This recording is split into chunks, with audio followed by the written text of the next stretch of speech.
কিয়ামতের 3 দিন আগে সূর্য আর পূর্ব দিক থেকে উঠবে না, পশ্চিম দিক থেকে সূর্য ওঠা শুরু করে দিবে। সূর্য যেদিন পূর্ব দিক থেকে না উঠে পশ্চিম দিক থেকে উঠবে, তখন আর তওবা কবুল হবে না। তখন যতই তওবা করেন কবুল হবে না।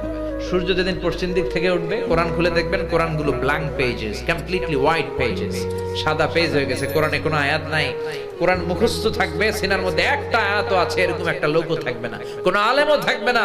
সব আলেম ওলামা মুমিন বান্দাদের বাম বগলের এইখানে একটা ফোড়া হবে, ওই ফোড়ার ব্যথায় সব মুমিনরা মরে লাশ হয়ে যাবে, শুধু কাফের মুশরিকদের উপর কিয়ামত প্রতিষ্ঠিত হবে। চিল্লায় কোন ঠিক কিনা?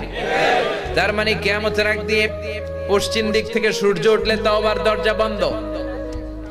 2 নাম্বার বাদাল গরগরা, মালাকুল মাউত যখন মানুষের রূহ ধরে টান দেয়, রূহ বের হতে বান্দার কষ্ট হয়, মুখ দিয়ে গরগর গরগর শব্দ হয়। ওই গরগরানি শব্দের পরে মানে মালাকুল মাউতকে দেখে ফেলার পরে তওবা করলে কবুল হবে